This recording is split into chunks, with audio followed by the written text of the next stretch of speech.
万万没想到，还来不及与 A10 道别，又要跟 U2 说再见。美国空军部长梅因克在4月21日透露，已与赫克塞斯完成协商，将 A10 的服役期限延长至2030年，但这也并未改变 A10 整体的退役规划。让人伤感的是 ，A10 好歹续命了几年，与 A10 一同携手统治战场高空近半个世纪的 U2 却即将远去，而且没有续命。按照美军规划，预计到2027财年，将有149架老旧飞机退役，其中就包括了最后23架 U2 高空侦察机以及近半数 A10 攻击机。不少人感慨，一个时代从此远去。那么 U2 的离去为什么会让无数美军老兵念念不舍？他究竟干过哪些大事？失去这款顶尖侦察机后，谁又能填补美军高空侦测战力的真空期？很多人可能不太理解，为什么 U2 的退役会让无数美军大兵伤感，其难舍难分之情，甚至不亚于听到 A10 退役时的悲愤。毕竟美军每年都有旧飞机退役，新飞机入役，难道每年退役一架飞机，美国大兵们就要跑过去哭一次坟吗？其实原因并不复杂。如果说 A10 代表着低空近距火力的无敌安全感，那么 U2 就象征着美国在冷战巅峰时期强行获取战场信息的孤胆英雄时代。现在的侦察卫星分辨率极高，但卫星的轨道是固定的，过顶时间可以被敌方精确计算并规避。而 U2 不同，只要指挥官下令，这架黑色的侦察机可以在几个小时内部署到全球任何一个战略地区，沿着边境线进行长达10几个小时的不规则巡航，然后用它那巨大的长焦镜头和合成孔径雷达，不间断地盯住敌国纵深几百公里内的导弹发射井和装甲集结地。这种不可阻拦的可持续侦察能力，任何低轨卫星网络都无法完全替代。除了技术上的不可替代，还有情怀。U2 的飞行员是美军中极少数真正意义上的孤胆威龙，每一架 U2 都是单座，每一次越境侦察都是飞行员独自一人，穿着厚重的宇航服，在冰冷、寂静、极度缺氧的7万英尺高空，与空气动力学和敌人的侦察雷达进行长达10个小时的搏斗。U2 的退役意味着这种由人类肉体直接挑战平流层的侦察模式将彻底绝迹，机器取代人类，算法取代飞行员，这就是老兵们不舍的根源。那么既然 U2 有着如此重要的战略价值，又一直被老兵们追捧，那美军国防部为什么还要将其淘汰？难道是吃饱了撑的吗？要回答这个问题，我们必须先回到70年前，看看它是怎么被造出来的。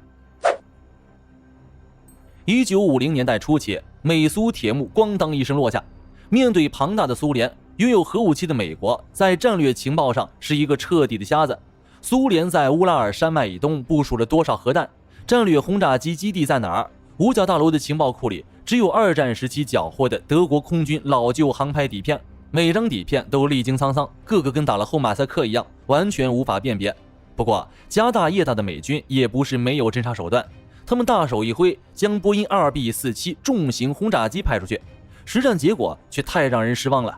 2B47 的实用声线只有12000米，苏联在边境部署的海量米格15和米格17截击机声线却高达13700米，再配合地面的大口径高射炮，苏联防空军轻轻松松就能把这些笨重的美国侦察机揍下来，来一架打一架，来2架打一双。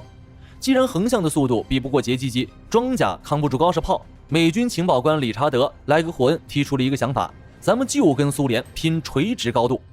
1951年，麻省理工学院主导的灯塔山报告出炉，这份报告满足了理查德拼垂直高度的设想，也就是打造一架巡航高度稳定超过7万英尺的飞行器，这个高度是珠峰高度的2倍多，民航客机飞行高度的2倍以上，哪怕到如今也仅有航空器能够到达，更不用说什么侦察机。值得欣慰的是，这里的空气密度只有海平面的4%，苏联最先进的米格17因为发动机缺氧，根本爬不到这个高度。传统高射炮弹的动能在15000米就会彻底耗尽，就连当时苏联的早期预警雷达，其探测仰角和微波反射面积也极难锁定平流层顶端的微小目标。美军一旦掏出这玩意儿，地面的苏军哪怕发现了，也只能干着急。随后，这张打破侦察机侦察高度历史的图纸被交到了洛马的臭鼬工厂，传奇设计师凯利·约翰逊接下了任务。这小子不愧为后来的 S271 黑鸟之父，他的解题思路简单有效，那就是超级无敌大减肥，抛弃所有装甲、所有武器，抛弃弹射座椅，甚至抛弃常规战机必备的液压传动系统。本质上，他要造的不是侦察机，而是一架带有惠普 G57 涡喷发动机的超级滑翔机。1955年8月1日，在内华达州干涸的马夫湖床，也就是著名的51区 U2 原型机首次升空。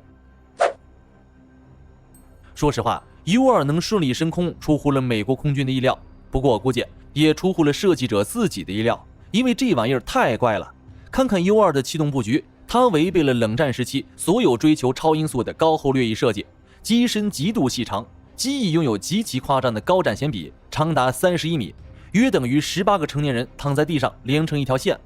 这种设计只有一个目的，在2万米高空极其稀薄的空气中，尽最大可能的榨取最大的升力系数，通俗来说就是让它让你飞起来。不过更夸张的是单发失效滑翔比，这一比例竟然达到了23:1。大家或许不明白这一数字的概念，这意味着哪怕发动机在高空停转，它也能在无动力状态下像一张纸一样被风吹着滑翔近500公里。但是空气动力学是公平的，想要空中顺利升线，有时候就要付出致死的代价。U2 飞行员在巡航时面临着航空史上最臭名昭著的死亡陷阱——棺材角。什么是棺材角？在7万英尺高空，空气密度极低，为了维持机翼上下表面的气压差，以产生足够的升力，飞机必须飞得极快。一旦低于这个速度阈值，机翼就会丧失升力，飞机将直接进入失速螺旋。但开过车的人都知道，速度越快，方向也越容易偏移。高速状态下，方向盘的角度稍微大了点，汽车可能就会撞上明明隔着好几条车道的悬崖峭壁，这个角度就是棺材角。一旦 U2 高速升空时角度歪了一点，哪怕是一点点，那么这架侦察机就成了飞行员的棺材，而且无一生还。更不用说在2万米高空，气温降至零下70摄氏度，根据物理定律，音速会随着温度的降低而减小。U2 是平直翼亚音速飞机，承受不了超音速激波，一旦飞得太快，机翼上表面的局部气流速度突破当地音速，产生强烈的激波阻力，导致马赫下俯，飞机会剧烈震颤，甚至在空中直接解体。那 U2 的失速速度是多少？只有可怜的10节，也就是约18.5公里每小时。飞慢10节失速坠毁，飞快10节解体坠毁。这就要求飞行员必须在长达9到10个小时的情报侦察任务中，将飞机的速度死死卡在18.5公里的缝隙里。注意，当时可没有现代化的全权限数字电传飞控，全靠人力操作机械拉杆。任何强烈的平流层气流颠簸，或者飞行员轻微的推拉杆失误，都会瞬间触发死亡倒计时。能不能开好 U2， 全靠飞行员的手感。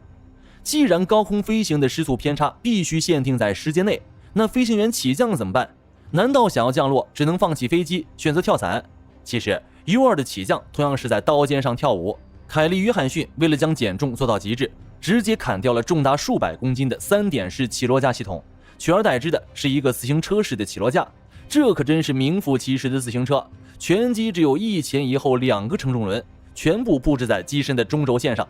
机翼长达31米，起飞滑跑时怎么保持横向平衡？答案是只能靠外部临时拼接。起飞前，地勤在两边机翼的中部下方插上带轮子的金属辅助支架。U2 加速起飞离开地面的瞬间，这2个辅助轮会自动脱落，留在跑道上。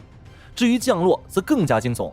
当 U2 返航时，机翼下没有任何支撑，设计师在每个机翼的翼尖下方安装了一块耐磨的钛合金滑壳。降落时，飞机依靠前后2个中轴轮接地，随着速度减慢，失去横向平衡，一侧的机翼会直接砸在跑道上，靠着钛合金滑壳在水泥地上摩擦出火星作为辅助刹车，直到完全停稳。因此 U2 拥有一套全球空军独一无二的降落指挥程序，它不需要塔台的语音引导，而是需要一辆大马力跑车，由另一名 U2 飞行员驾驶，在跑道上以近200公里的时速追着降落的 U2 狂飙，追上了降落成功，没追上，美国空军里面将多一位烈士。有了高空侦察机，接下来就是执行任务了。大家绝对想不到，这些轰轰烈烈的历史大事后面竟然都有着 U2 的身影。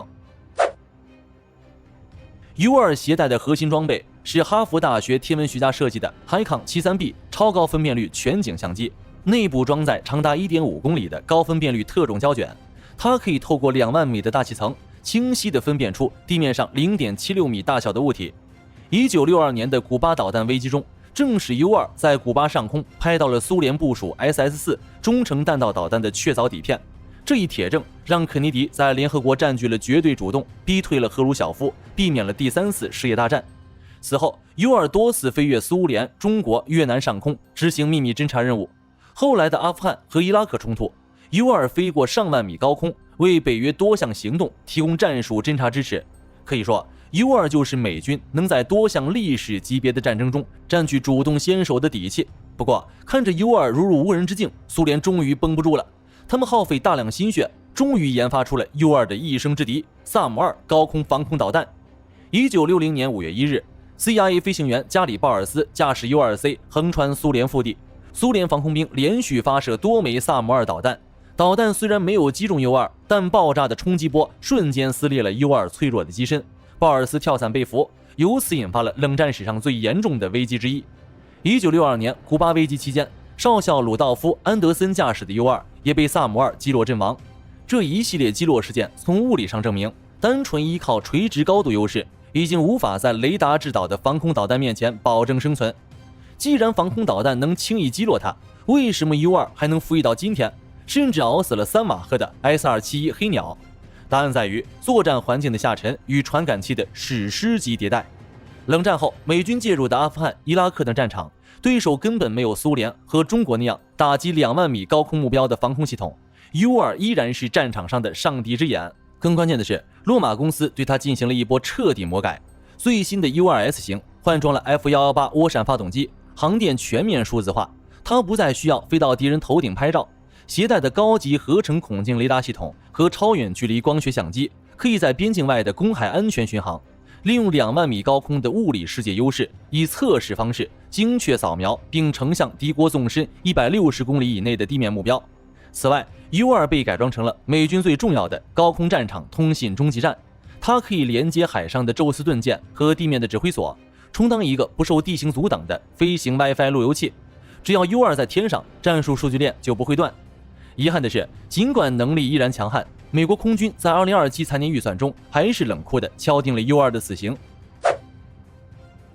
美国空军的想法很明了，在军事科技蓬勃发展的今天，维持非隐身有人高空侦察平台的战略代价已经远远超过了它的战术收益。面对中俄等国射程超过400公里的 S-400等先进远程防空系统，以及具备超视距攻击能力的第5代隐身战机， U-2巨大的雷达反射面积使其在几百公里外就是防空雷达上耀眼的活靶子，它的生存率在高强度的冲突中无限趋近于0。美国政府再也承受不起飞行员被击落俘虏所带来的巨大政治风险和外交灾难。其次是军费支出的尴尬，维护一架机龄超过40年、结构脆弱的特种飞机，全寿命后勤成本令人发指，专属地勤团队、引导跑车、高架宇航服维护，全都要花真金白银。裁掉 U-2是为了将宝贵的预算资金集中投入到能够改变未来规则的隐身平台，比如 B-21突击者隐身战略轰炸机，比如第6代战斗机，以及大量部署的 CCA 无人系统。必须把有限的燃油加给能在大国对抗中存活下来的隐身机器。那么 U-2退场留下的情报获取空白谁来填？洛马的臭鼬工厂和诺斯罗普格鲁曼公司早就备好了3条退路。第一条路，天基低轨雷达与光学星座体系。SpaceX 等商业航天公司早已将发射成本打到了白菜价，极其低廉的雷达和光学侦察卫星星座可以实现对地球表面重点区域的不间断重复覆盖。卫星位于数百公里外太空，不怕常规导弹，且无人员伤亡风险。第二条路，高空长航时无人机 2Q4 全球鹰及其改进型，能够在近2万米的高空连续飞行超过30小时，超越人类生理极限，完全可以无缝接替 U-2的边境长时间侦察任务。第三条路，穿透性隐身无人侦察机，这是美军深入大国腹地刺探情报的终极底牌。诺格公司为美国空军绝密打造的 RQ-180 超大型隐身无人侦察机，采用极致隐身飞翼布局，被设计用来强行穿透先进的 A2、AD 防空网。它没有座舱，没有维生系统，是一架冷血的隐形间谍。对美军而言，他们才是未来真正接管7万英尺平流层的主宰。从1955年首飞到预计2027年强制除役，长达72年的服役周期， U-2 蛟龙夫人见证了从冷战对峙到现代网络中心战的完整演变。它是航空工程学为了追求绝对高度，向大气物理学发起战争的产物。它用脆弱的机身和无数飞行员受损的大脑与生命，撑起了美国横跨半个世纪的全球情报网络。如今它即将退场了，但没有人会觉得美军情报能力会跟着衰退。当最后一架涂着黑色哑光漆的细长怪鸟摩擦着钛合金滑橇，爆出最后一次刺眼的火花，在跑道上沉沉停稳时，一个充满了孤胆英雄、防空导弹对决的航空时代就彻底画上了句号。一个传奇结束了，但这个世界从来不缺新的传奇。大家认为接替 U2 的新传奇在哪里？好了，本期关于 U2 的故事到这就结束了。大家认为，面对即将全面到来的隐身无人侦察时代，低轨卫星网络能否在战时不受干扰的完全取代大气层内的高空侦察机？欢迎在评论区留言讨论，我们下期不见不散。